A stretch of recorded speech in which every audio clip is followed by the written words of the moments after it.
우리가 살아가는 요즘 세상을 보면요, 정말 많은 것들이 아주 빠르게 변하고 있다는 생각이 듭니다. 어제까지만 해도 당연하게 생각했던 것들이 오늘은 낡은 가치가 되고 옳다고 믿었던 것마저 흔들리는 시대를 우리가 살아가고 있죠. 특히 우리 믿음의 사람들이 정말 이 신앙으로 살려고 하면 세상의 흐름과 우리 신앙이 부딪히는 순간들도 있습니다. 그러다 보면 이런 생각이 들 때도 있어요. 이렇게까지 힘들게 믿음 생활 지키며 살아야 되는가? 조금 더 편하게 신앙생활은 길은 없는 걸까? 그런데 여러분, 우리만이 아닙니다. 이 본문에 나오는 초대교회 성도들도 똑같은 고민을 했습니다. 이 당시 예수 믿는 것은요, 결코 편한 일이 아니었어요. 특히 유대인이었다가 예수 믿고 개종을 하고 기독교로 개종을 해서 신앙생활 하는 사람들에게는 더 큰 어려움이 있었습니다. 일단 가족에서부터 배척을 받았죠. 아니, 조상 때부터 믿었던 우리 신앙을 왜 저버리고 다른 종교로 가느냐, 이러면서 이제 비난을 당했어요. 그리고 그 사회는 전체 유대 사회가 종교적 사회 아닙니까? 개종하는 순간 사회적으로 배척받고 공개적인 수치를 당하기도 했습니다. 심지어는 그 공동체에서 쫓겨나는 일도 있었어요. 본문은 바로 그러한 어려움 가운데 있는 성도들에게 주신 말씀입니다. 오늘 우리는 이 말씀을 통해 영적으로 어두운 시대를 살아가는 우리에게 하나님께서 어떤 신앙의 자세를 원하고 계시는지 함께 생각해 보고자 합니다. 먼저 본문 32절 말씀 같이 읽어봅니다. 전날에 너희가 빛을 받은 후에 고난의 큰 싸움을 견뎌낸 것을 생각하라. 아멘. 히브리서 기자는 성도들을 향해서 전에 있었던 그 큰 싸움, 그걸 잘 견뎠던 것, 그것을 생각하라 라고 권면합니다. 유대인이었던 사람들이 예수 믿고 기독교로 개종한 것 자체가 이미 큰 싸움이었습니다. 말씀드린 것처럼 가족에게 버림받고 유대사회에서 쫓겨나기도 하고 사회적으로 가졌던 신분과 지위를 잃어버리는 경우도 있었고요. 가진 재산을 빼앗기는 경제적인 손실도 감수해야만 했습니다. 그런데 이 모든 어려움에도 불구하고 그들이 지금 여기까지 온 것을 생각하라는 말씀이에요. 여기서 이 기억하라는 것은 내가 얼마나 잘해왔는지, 내가 얼마나 강했는지 이걸 기억하라는 게 아니에요. 내가 믿음이 그래도 좋은 사람이라 여기까지 온 거지. 내 의지가 그래도 강했기 때문에 여기까지 온 거 아니겠어? 그걸 생각하라는 게 아닙니다. 오히려 정반대입니다. 나는 약하지만 하나님께서 나를 여기까지 붙들어 주셨는 것을 기억하라는 말씀이에요. 세상에서 조롱과 비방을 당했죠. 얼마나 하늘이 무너졌겠습니까? 가족도 배척하고 그 사회에서 쫓겨났을 때 정말 이것은 사는 게 아니었을 수 있을 거예요. 그런데 그 상황에서도 하나님이 위로하시고 그들을 붙잡아 주신 것, 그 은혜를 기억하라는 것입니다. 신앙 때문에 집안에서 배척당하고 사회에서 무시당하고 경제적인 손실을 입고 어려웠을 때 하나님이 어떻게 도와주셨는지, 하나님이 어떻게 채워주셨는지 그것을 상기하라는 말씀입니다. 여러분, 왜 지난 시절의 고난을 견뎌낸 것을 기억하는 게 이렇게 중요할까요? 그것은 지난날의 은혜를 기억하는 사람은 현재의 고난도 능히 감당할 수 있기 때문입니다. 우리 인생에 여러분 고난이 없는 때가 있으시던가요? 태어나는 순간부터 인생은 고난에 던져진 거죠. 어린아기들 아무것도 모르는 것 같지만 어린아이도 다 나름대로 자기들의 고민이 있더라고요. 청년이 되면 이 미래에 대한 고민부터 해서 이 청년이 갖는 그 시절의 고민이 큽니다. 장년이 되면 어떤가요? 책임져야 될 일이 더 많아지지 않습니까? 그러면 더 근심이 커질 수밖에 없는 거죠. 노년이 된다고 해서 모든 걱정이 사라지는 것도 아니에요. 여전히 건강부터 자녀들부터 걱정할 일이 많습니다. 자, 그런데 우리 각자의 인생의 걸음 속에서 지나온 시간들을 가만히 한번 생각해 보십시오. 그때 참 힘들었고 어려웠는데 우리는 지금 여기까지 왔습니다. 나는 분명 약한 사람이었는데 무너지지 않고 지금 이 자리에 서 있습니다. 어떤 이유일까요? 하나님께서 우리를 붙들어 주셨기 때문입니다. 하나님께서 그때그때 필요한 은혜를 채워주셨기 때문인 줄 믿습니다. 그걸 깨닫는 사람은 지금 만나는 고난에 낙심하지 않는 거죠. 그 하나님께서 나를 지금도 도우시고 붙잡고 계신다는 것을 확실히 믿게 되는 거예요. 그리고 또 하나 깨닫게 되는 유익한 사실이 있습니다. 그것은 그때 그 고난이 무의미하게 끝난 것이 아니었구나. 그 고난의 시간을 통해서 하나님은 나를 연단해 주셨고 내 믿음을 견고하게 하셨고 하나님을 새롭게 발견하게 하셨구나. 이거를 깨닫게 되는 거예요. 실제로 그 고난이 또 다른 은혜였다는 것을 발견하게 됩니다.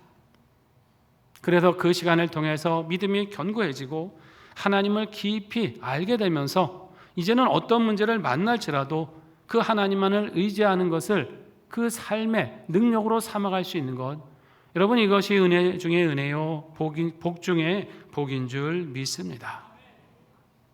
신앙생활을 하다 보면요 분명한 어려움들이 있어요. 믿음대로 살다 보면 손해를 겪기도 하고 양보해야 될 때도 있고 무시당하고 조롱을 받을 때도 있습니다. 그러나 하나님께서는 우리가 믿음 때문에 받았던 수치를 존귀함으로 갚아주시고 세상에서 받았던 조롱을 영광으로 바꾸어 주시는 줄 믿습니다.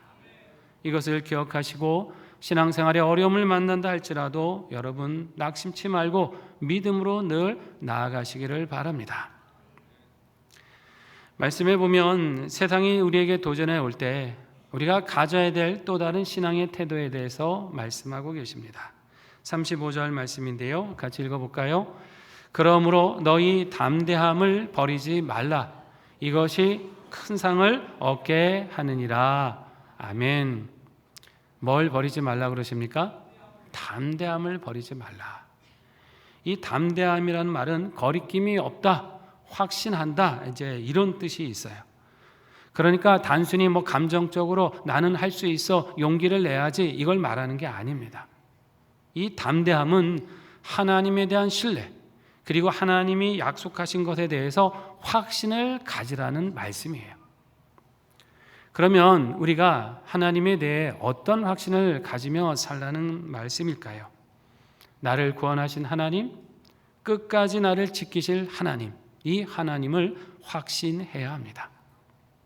빌립보서 1장 6절에 보면 이런 말씀이 있습니다. 함께 읽습니다. 너희 안에서 착한 일을 시작하신 이가 그리스도 예수의 날까지 이루실 줄을 우리는 확신하노라. 아멘. 우리에게 무엇을 시작하셨어요? 착한 일을 시작하셨어요. 여기 착한 일이라는 것은 하나님께서 우리를 죄 가운데서 구원해 주시고 예수 그리스도를 닮아가게 하시고 결국 하나님의 영생의 나라에 인도해 드리시는 구원의 전 과정을 말하는 거예요. 이게 하나님이 이루신 착한 일입니다. 이 구원은요, 우리의 노력과 의지에서 출발한 게 아니에요. 우리가 열망하고 갈망했기 때문에 얻은 것이 아닙니다. 하나님께서 먼저 찾아오셨어요. 하나님이 우리 마음속에 믿음을 불러일으켜 주셨고 구원의 역사를 이루어 주셨습니다. 주체가 누구세요? 하나님이세요. 자, 시작을 하나님이 하셨는데 이 하나님께서 어떻게 해요? 끝까지 이것을 이루신다는 거예요. 예수님이 다시 오시는 날까지 우리의 구원을 완성해 가시고 성장시켜 가시고 완전하게 이루신다는 말씀입니다. 여러분 믿으십니까? 사람은요, 일을 시작했다고 하더라도 지치거나 한계에 부딪히면 중간에 그만둘 때도 있습니다. 여기까지가 한계구나. 미안합니다. 여기까지밖에는 내가 할 수 없다고 포기할 때가 있어요. 그러나 하나님께서 시작하신 일은 결코 중간에 포기하지 않으십니다. 처음 우리에게 구원을 시작하신 그 하나님은 마지막까지 이 구원을 이루시는 거예요. 우리를 구원하신다는 그 약속, 우리를 그리스도의 장성한 분량에까지 성장시키신다는 그 약속, 세상이 우리를 흔들어도 우리의 믿음을 붙드시고 끝까지 승리케 하신다는 그 약속, 하나님께서는 이 모든 약속을 반드시 이루십니다. 그렇기 때문에 여러분 구원이라고 하는 건 내가 얼마나 하나님을 꽉 잡고 있느냐 이런 거에 달려있는 게 아니에요. 하나님이 나를 얼마나 강하게 붙들고 계시냐? 여기에 달려 있습니다. 이것이 분명하고 변하지 않는 약속이기 때문에 우리는 세상에서 담대할 수 있는 것입니다. 시험이 있고 유혹이 있다 할지라도 능히 이것을 물리치고 승리할 수 있는 힘을 하나님이 계속해서 공급해 주시기 때문에 우리는 이것을 확신하며 담대히 이 세상을 살아야 할 줄로 믿습니다. 우리가 지금 이제 히브리서 시대의 성도들, 이 성도들의 상황을 말씀하고 있습니다만 여러분, 이때만이 아니에요. 지금 이 시대, 오늘을 살아가는 우리 역시 이 담대한 확신이 필요해요. 여러분, 지금 살고 있는 우리 이 시대를 한번 잘 생각해 보십시오.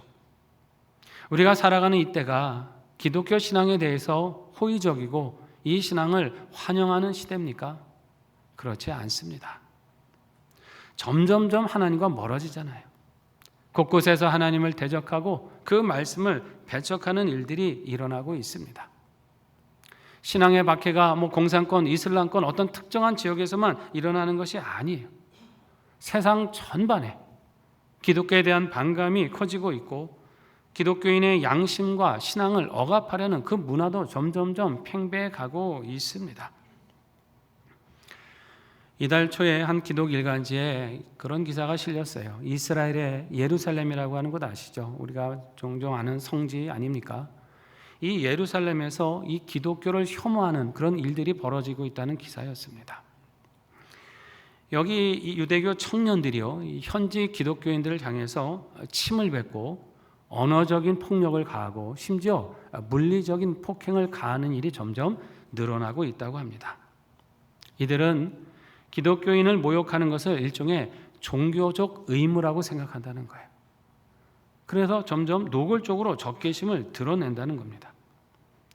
기독교 혐오 감시 단체인 종교자유 데이터 센터라는 곳이 있는데 여기 보도에 의하면 올해 상반기 내에 이스라엘 안에서 일어난 반기독교 사건이 총 107건인데요. 이거는 2024년 동기간 대비해서 2배 이상 폭증한 수치라고 그럽니다. 갈수록 이런 혐오 범죄들이 늘어나고 있다는 거예요. 침을 뱉는 일만 아니라 기독교인에게 죽음을 아예 이런 원색적인 폭언도 일삼고 있고 기독교인을 향해 쓰레기를 투척하고 십자가를 훼손하는 물리적인 위협도 가하고 있습니다. 문제는 이 같은 혐오 범죄를 당국도 방관하고 있다는 겁니다. 이스라엘 국가안보장은 그렇게 말했습니다. 기독교인을 대상으로 하는 침뱉기는 고대 유대인의 관습이다. 이렇게 말하면서 해당 행위가 형사처벌 대상이 아니라고 이렇게 발언을 해서 지금 논란이 커지고 있습니다.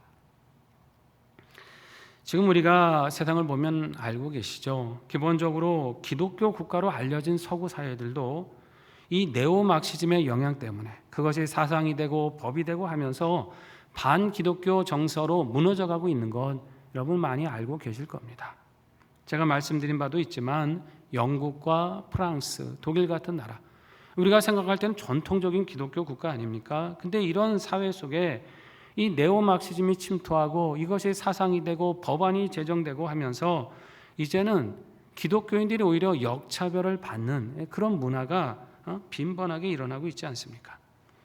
무슬림들이 공공장소에서 엎드려 기도하는 건 이민자 종교니까 관용해야 된다 그러면서 기독교인들이 공공장소에서 전도하고 기도하면 이 다른 민족에 대한 혐오 표현이라고 하면서 제지하고 오히려 체포하는 일도 있지 않습니까? 지금 그 사회 속에서는 이민자들이 벌이는 그 범죄에 대해서 제대로 처벌하지 못하는 경우도 많다고 합니다. 범죄를 저질렀는데 내가 인종차별 당했다 이렇게만 주장하면 그것에 대해서 제대로 처벌하지 못하는 오히려 그런 허점 때문에 자국민이 피해를 당하는 일들이 지금 많이 일어나고 있습니다. 지금 이 네오마르크시즘 사상이라고 하는 게 아주 서구사회 전반을 지배하게 된 거죠. 그것이 법이 되고 정책이 되기 시작하면서 신앙과 자유야, 그 신앙의 자유, 표현의 자유, 이것을 보장하는 자유민주적 질서가 지금 심각하게 지금 훼손되고 있는 거예요. 자, 여러분 사진을 한 장 보여드리려고 하는데요. 한번 화면을 보실까요? 여러분 이 사진이 무슨 장면 같으세요? 한 커다란 광장이 있고 뒤에 전광판이 있죠. 근데 많은 사람들이 엎드려 있습니다. 다음 사진 한번 보실까요? 이게 무슨 장면입니까? 지금 여기는 미국 뉴욕의 타임스퀘어 광장입니다. 아주 유명한 거 잘 아실 거예요. 그리고 이 사진은 지난 2월 20일에 이 광장에서 수백 명의 무슬림들이 모여서 라마단을 맞이해서 기도하고 있는 장면이에요. 여러분 어떤 느낌이 드십니까? 우리가 미국 하면 어떤 생각이 드세요? 기독교 국가다라고 하는 상징적인 그런 의미가 있잖아요. 그런데 미국이라는 나라에서 그것도 다른 것도 아닌 뉴욕이라고 하는 아주 중심부의 중심인 그 광장 한복판에서 예전에는 상상도 할 수 없었던 그런 일들이 지금 일어나고 있는 거예요. 지금 미국도 네오막시즘으로 인해서 아주 잠식되고 지금 이 기독교와 네오막심이 치열하게 싸우는 지금 이 영적 전쟁의 한 중심에 지금 놓여 있습니다. 물론 어떤 분들은 그러시겠죠. 뭐 자유민주 사회에서 뭐 저런 일 얼마든지 있을 수 있는 거 아니냐라고 말할 수 있는 분도 계실 거예요. 근데 잘 생각해 보세요. 이런 일은 허용이 되는데 기독교인들이 저런 공공장소에서 기도하고 전도하는 그렇게 하면서 공개적으로 신앙을 드러내는 것에 대해서는 불편해하고 규제하기 시작한다면 여러분 이게 맞는 겁니까? 이건 잘못되어 가는 것이죠. 여러분 이제 이런 현상들은 다른 나라 이야기가 아니에요. 더 이상 이제 우리 사회도 점점점 이렇게 가고 있는 거 아닙니까? 계속해서 보게 됩니다만 하나님 말씀에 반하는 정책, 법안들 지금 이 땅에서도 계속해서 수시로 발의되고 있지 않습니까? 지난 3월에도 민주당의 한 의원회에서 대표 발의된 법이 있습니다. 법의 제목이 이거예요. 집회 및 시위에 관한 법률 일부 개정 법률안. 우리가 어떤 집회를 하고 시위를 할 수 있는 그 법이 있지 않습니까? 그 법을 일부 개정하겠다는 거예요. 핵심은 뭐냐면 이 개정안은 혐오 표현 금지라고 하는 포괄적 차별금지법의 핵심 조항이 그대로 담겨 있다는 거예요. 인종, 성별, 국가, 다른 것에 의해서 혐오 표현하면 안 된다는 얘기인데 결국 뭐냐면 동성애나 퀴어 축제 등에 대해 반대 의견을 제시한다든지 낙태를 반대한다든지 자유민주적 질서가 훼손되는 것에 대해서 그것을 비판하는 그런 얘기를 했을 때 그것을 혐오 표현으로 간주할 수 있다는 내용입니다. 자, 이 법안이 통과되면 어떻게 됩니까? 어떤 종교나 어떤 국가에 대해 비판하려고 하는 그 집회 금지될 수 있다는 거죠. 퀴어 축제나 포괄적 차별금지법 비판하고 반대하는 그 집회 금지될 수 있다는 것입니다. 우리가 지난 6월에도 시청 앞에 모여서 거룩한 방파제 기도 모임을 갖고 하나님께 간구했습니다만 이런 기도 집회 자체가 금지될 수 있다는 내용이에요. 지금 이런 관련 법안이 현재 4개가 발의되어서 국회에 계류 중에 있습니다. 여러분, 어떤 것을 주장할 수 있는 자유가 있다면 그것을 비판하고 반대할 수 있는 자유도 있는 것이 자유민주적 질서 아닙니까? 아니, 세상은 지금 하나님의 말씀조차 반대하면서 이것도 내 자유다라고 말하는 세상인데 그 말씀으로 사회를 비판할 수 있는 자유도 보장되어야 하는 거 아닙니까? 그런데 한쪽으로는 말하게 하고 한쪽으로는 말하지 못하게 한다고 한다면 여러분 이거야말로 역차별 아닙니까? 우리는 이미 차별금지법을 먼저 시행한 서구 사회에서 불필요한 갈등과 역차별이 일어나고 있는 것을 충분히 지금 보고 있습니다. 표현의 자유가 가로막히고 선교 활동이 위축되고 있는 것을 우리는 지금 알고 있어요. 그렇기 때문에 여러분 우리는 더 깨어야 됩니다.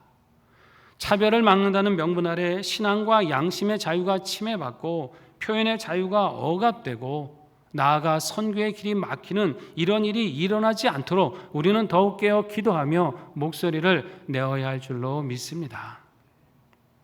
물론 이런 영적 싸움이 길어지다 보면 한편의 마음엔 지칠 때가 있죠. 언제까지 우리가 이런 영적 싸움 해야 되는가? 좀 더 편한 길은 없는 건가? 세상은 도대체 언제까지 이렇게 가게 될 건가?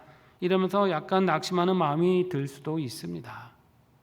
그러나 여러분 바로 그때 우리는 하나님과 하나님의 약속을 더욱 굳게 붙들어야 될 줄로 믿습니다.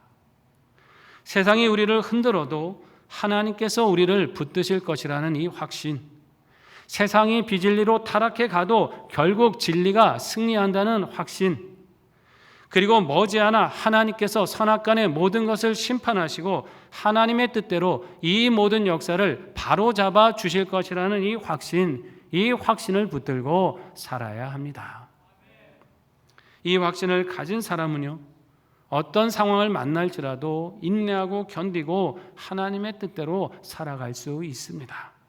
본문 36절에 말씀하지 않습니까? 같이 읽어봅니다.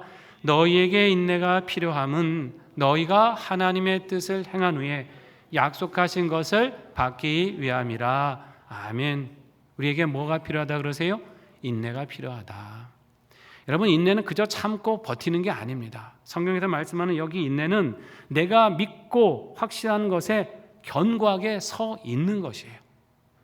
우리가 하나님을 믿고 그 말씀이 진리인 것을 확신한다면 어떤 유혹이 와도 뒤로 물러서지 말고 그 자리에 굳게 서 있어야 합니다. 그게 인내예요.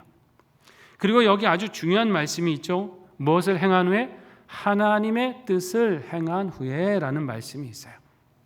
그러니까 인내는 아무것도 하지 않고 그저 버티고 참고 이것이 아니라는 거예요. 내 삶의 자리에서 계속해서 뭘 행해야 돼요? 하나님의 뜻을 행하며 사는 겁니다. 세상은 우리에게 이렇게 말하죠. 자, 이제 많은 사람들이 다 이 길 가고 있는데 그게 맞는 길 아니냐. 당신 혼자 신앙 때문에 외롭고 힘들고 손해보며 그렇게 살 필요가 지금 뭐가 있냐. 이제는 교회도 바뀌어야 된다. 사람들에게 인정받고 세상과 적당히 발맞추며 가는 그런 시대가 되어야 된다. 분명히 이렇게 우리에게 말합니다. 그러나 우리는 우리의 기준을 세상에 맞춰 살아가는 사람들이 아닙니다. 우리는 사람들이 인정하는 길이 아니라 하나님이 기뻐하시는 길을 가야 합니다.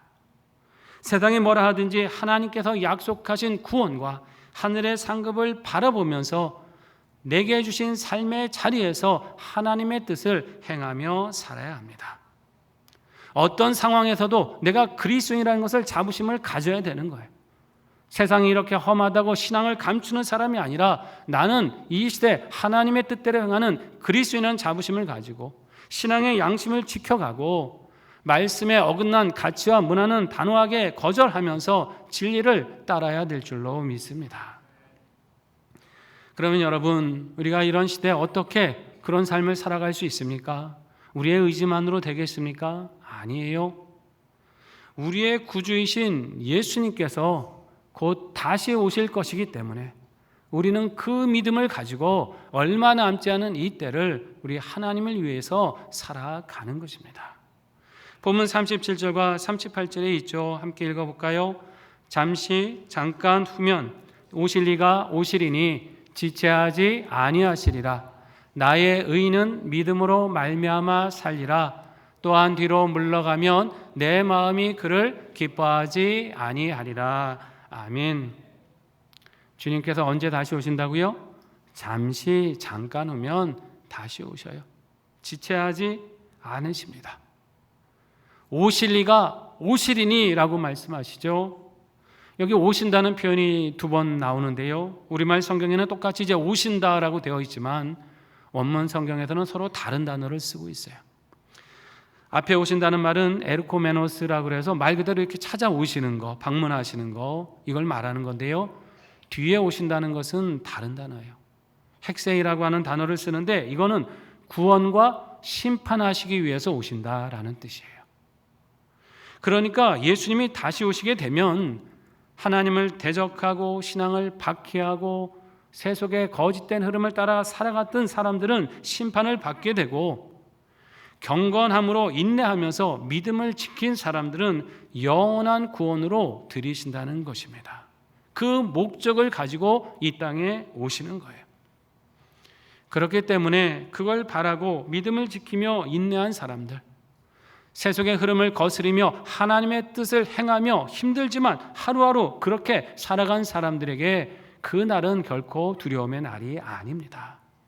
위로의 날이요, 회복의 날이요, 기쁨의 날이요, 승리의 날인 줄 믿습니다. 여러분, 이 사실을 믿으십니까?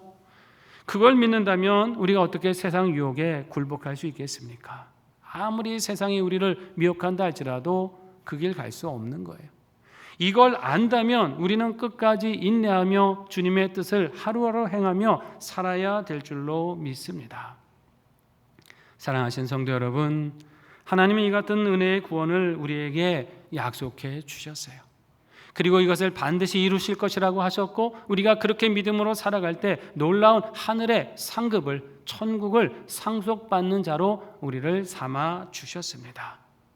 이 약속을 믿으시고 끝까지 믿음의 자리를 지키며 영적 싸움을 힘써 감당하시기를 바랍니다. 세상의 위협 때문에 뒤로 물러가지 마십시오. 사람들이 불편할까 봐 우리 신앙의 기준을 낮추지 마시기 바랍니다. 오히려 이런 때일수록 우리 신앙의 기준을 하나님의 말씀에 분명하게 맞추고 이 하나님의 구원의 확신을 많은 사람들에게 담대히 전해야 될 줄로 믿습니다. 그래야 그들을 구원할 거 아닙니까? 이 믿음으로 다시 오실 주님을 바라보며 우리의 삶의 자리에서 하나님의 뜻을 행하시고 이 복음 힘써 전하며 살아가시기를 바랍니다. 이렇게 세상이 흔들어도 물러서지 않는 믿음으로 살아가셔서 우리 하나님 주신 구원의 기쁨을 누리시고 주께서 예비하신 천국의 상급을 상속받는 저와 여러분 되시기를 주님의 이름으로 축원합니다. 함께 기도하겠습니다. 말씀 붙들고 결단합니다. 하나님, 우리에게 구원의 은혜를 주시고 천국의 상급을 약속해 주신 은혜 감사드립니다. 어려운 때에 더욱더 이 은혜 기억하고 담대한 확신으로 살아가게 하여 주시옵고 인내로 주님의 뜻을 행하게 하셔서 모든 영적 싸움에 승리하고 하늘의 상급 누리는 자녀들이 되게 하여 주시옵소서. 함께 결단하겠습니다. 하나님, 은혜를 감사드립니다. 우리에게 구원의 은혜를 주셨고 이 믿음 끝까지 이루긴다 하여 주셨고 천국의 상속과 하늘의 상급을 약속해 주신 그 은혜를 감사드립니다. 하나님, 어려운 이 때에 하나님께서 베푸신 이 은혜를 기억하는 사람 되게 하시고 담대한 확신으로 살아가는 사람이 되게 하여 주시옵소서. 세파가 있고 우리를 미혹하고 타협하게 유혹할지라도 인내로 하나님의 뜻을 행하는 사람 되게 도와주셔서 우리가 진리의 굳건히 설 뿐만 아니라 미혹된 영혼들을 구원할 수 있게 하여 주시고 이 모든 영적 싸움에서 승리해 갈 수 있도록 우리 주님께서 능력의 능력을 공급하여 주시옵소서. 하나님이 예배하신 그 나라 그 상급을 바라봅니다.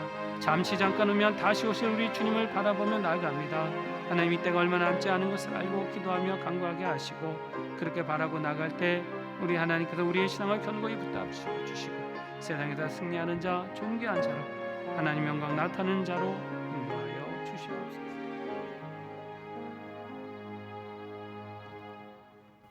우리에게 구원의 은혜를 주신 하나님, 이 역사를 끝까지 이루어 주실 줄 믿습니다. 어렵고 혼탁한 이 시대에 하나님의 은혜를 기억하고 담대한 확신으로 인내하며 주님의 뜻을 행하는 자녀 되게 하여 주셔서 우리가 진리에 굳게 설 뿐 아니라 영혼을 구원하는 사람 되게 하여 주시고 주께서 예비하신 하늘의 상급을 풍성히 누리는 복된 자녀들 되게 하여 주시옵소서. 예수님의 이름으로 기도드립니다. 아멘.